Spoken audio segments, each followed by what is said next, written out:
He's on the show so much we might as well call him a frequent co-host to the show. He's Senator Roy Blunt. He joins us from Washington, D.C. Good morning, Senator. Hey, good morning, McGraw. How are you this morning? We're doing okay. Let's get right to it.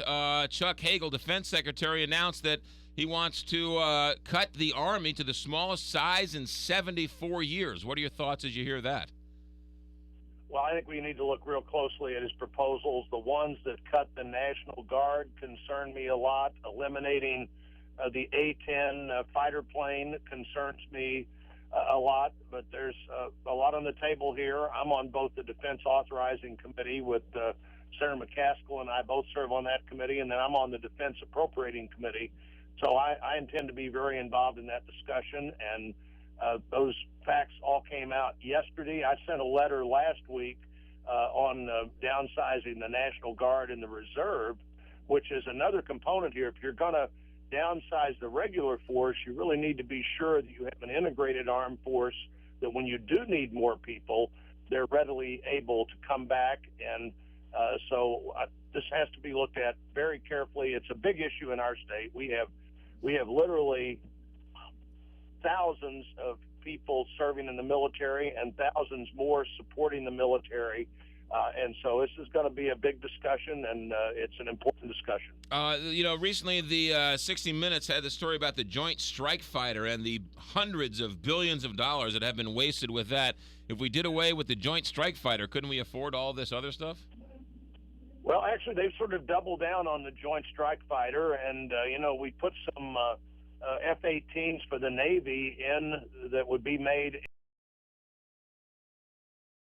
bill. The Navy's decided not to ask for those at all, even though part of the proposal was it would be an additional 2 years before the Navy got their shot at the new plane, the Joint Strike Fighter, which is a whole lot more cost per plane than the F-18s, the Growlers, the Super Hornets, the planes that are built in St. Louis that have served the Navy so well. So I do think you've got to look at this thought process and say, what are you thinking here in the way you're spending money? What are the places you've decided to double down on more expensive equipment? And let's be absolutely sure that that equipment, one, is going to get there, and two, is a substantial improvement over the planes and other equipment that our fighting men and women currently have. Senator Blunt, while we still have you, what's this story Attorney General Eric Holder said about curbing the bans on gay marriage? What's he trying to do here? Is this the one, McGraw, where he said that state attorneys general don't have to enforce the law? It's an interesting position for the Attorney General to take. He's been pretty aggressive in deciding not to enforce the law, and now advising state attorneys general who actually take an oath to enforce the law is a step way beyond where anybody should be. I think it's the job of the Attorney General to enforce the law. The Attorney General doesn't even have to, the state Attorney General, in my view, doesn't even have to agree with the law. He just has to agree that the law was lawfully passed by the General Assembly and whatever governor signed the bill, and then he or she is supposed to, in our case he or she is supposed to enforce the laws of the state. And Eric Holder and the president deciding they're above the law is one thing, but for them then to advise 50 state elected officials that they also can decide which laws are appropriate and which laws aren't is very bad advice. And I suspect every attorney general in the next 24 to 48 hours will be asked if they're going to enforce the laws of their state or not.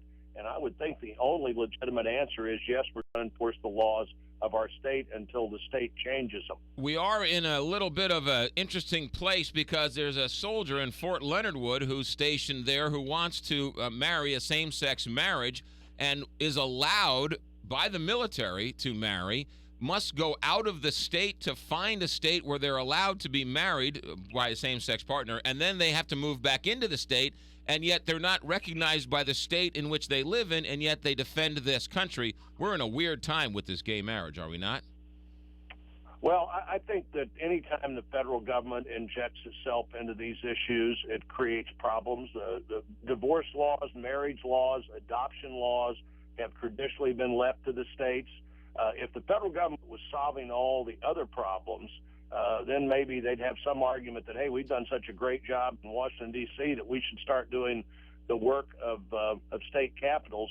But these laws have been left to the state. I think they're better left to the state. And, in fact, the Defense of Marriage Act, which I supported and which Eric Holder decided as Attorney General and the President decided they wouldn't enforce, basically said what the Defense of Marriage Act said was we're going to leave it to states to decide what the family law in their state is all about rather than letting other states decide for them or the federal government force states to do things they want to do. You know, Missouri voters have voted on this issue in recent years, and my belief is if they voted on it again, they'd have the same result, that they believe that the current marriage law in our state should continue to be the marriage law. Senator Blunt, why we still have you, there's a television show on Netflix called House of Cards where Kevin Spacey is or was portraying the House Majority Whip. He has since in the series gone on to become vice president. Are you watching this House of Cards at all? You know, I was the House Majority Whip for quite a while, and I watched the first 2 episodes, and then I decided that it was way beyond any reality that I was aware of, and I haven't followed it since then. All right, so you are on the record as saying House of Cards is not based on reality.